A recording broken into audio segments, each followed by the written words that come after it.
Assalamualaikum warahmatullahi wabarakatuh. Salam sejahtera bagi kita semua. Kami dari kelompok 9 akan mempresentasikan artikel ilmiah yang telah kami susun.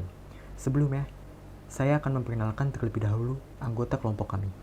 Yang pertama ada Fatimah Isma Hamidah, lalu ada Sarah Trisantoso, lalu ada Gantari Esya Ramadina, lalu ada saya sendiri, Kadek dan Harta Saputra, lalu ada Muhammad Sandi Firdaus. Artikel ilmiah yang kami susun berjudul Etika Berkomunikasi dan Berbahasa di Kala Pembelajaran Jarak Jauh. Pertama-tama, saya akan menjelaskan abstrak terlebih dahulu. Virus Corona. Virus ini pertama kali ditemukan di Wuhan, Cina, dan telah menginfeksi lebih dari 1 juta orang di Indonesia. Salah satu cara untuk mengurangi penyebaran virus corona adalah dengan melakukan pendidikan jarak jauh. Salah satu yang menjadi perhatian pembelajaran jarak jauh adalah etika berkomunikasi dan berbicara antara siswa dan guru di media online.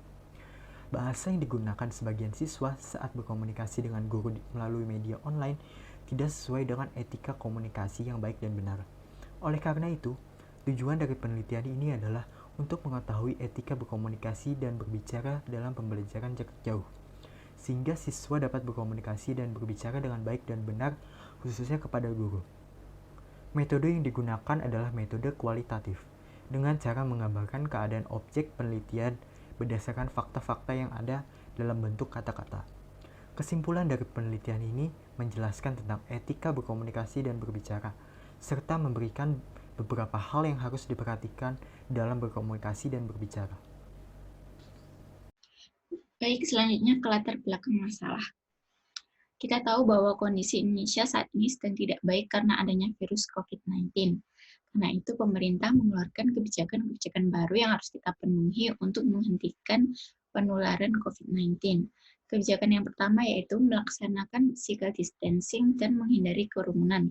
Lalu kebijakan untuk di rumah saja atau kerja di rumah dan mengubah kegiatan belajar mengajar menjadi pembelajaran berbasis jaringan di mana siswa dan guru melakukan pembelajaran yang dilaksanakan di rumah masing-masing. Belajar daring tentunya tidak sama dengan belajar tatap muka. Salah satu yang menjadi perhatian dari kegiatan pembelajaran daring ini adalah etika berkomunikasi dan berbahasa antara siswa dengan guru pada media online, di mana bahasa yang digunakan oleh sebagian siswa saat berkomunikasi dengan guru melalui media online belum menunjukkan komunikasi yang berpendidikan. Cara berkomunikasi yang baik dan benar sangatlah penting. Sikap komunikasi siswa dengan guru dalam kelas online resmi pada media online atau pada media sosial tentunya akan menjadi penilaian sikap bagi guru. Selain itu, cara berkomunikasi dan berbahasa yang baik dan benar juga akan selalu terpakai dalam kehidupan sehari-hari. Lalu selanjutnya ada tujuan penelitian. Karena masih banyak siswa yang masih belum menunjukkan etika berkomunikasi yang berpendidikan ketika berkomunikasi dengan guru, maka tujuan penulisan ini yaitu agar siswa dapat berkomunikasi dan berbahasa yang baik dan benar terutama pada guru. Dan guru pun tidak sebatas memberi materi atau tugas. Akan tetapi guru juga harus membina siswa dalam berkomunikasi di media online dalam proses pembelajaran. Oke, selanjutnya ada tujuan presentasi. Yang pertama, presentasi ini dilakukan untuk mempermudah pemahaman atas hasil penelitian yang telah dilakukan. Yang kedua, tujuan presentasi ini ditujukan untuk memberikan informasi kepada audiens tentang etika berkomunikasi dan berbahasa di kala pembelajaran jarak jauh.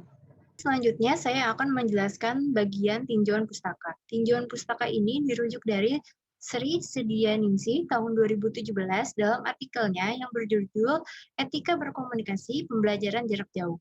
Yang pertama, beliau mengulas tentang komunikasi pembelajaran. Komunikasi pembelajaran yang terjadi di pembelajaran jarak jauh tidak hanya komunikasi interpersonal, tetapi juga komunikasi non-interpersonal.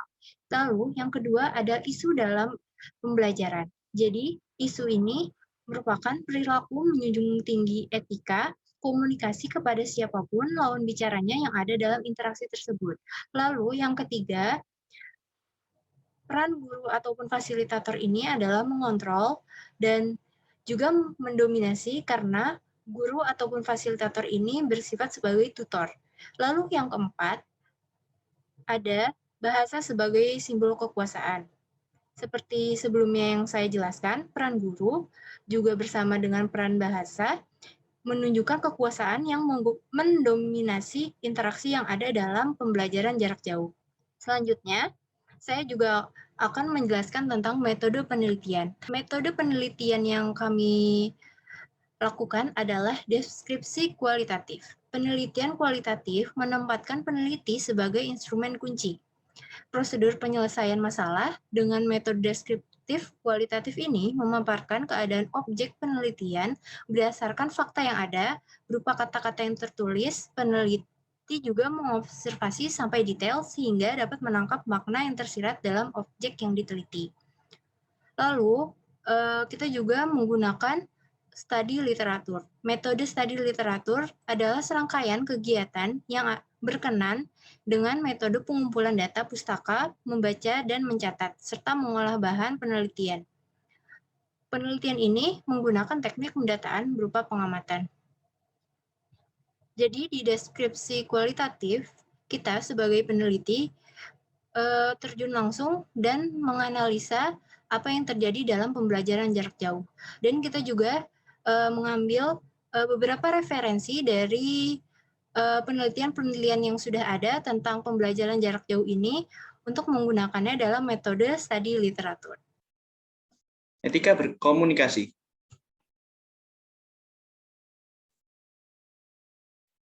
Pengertian.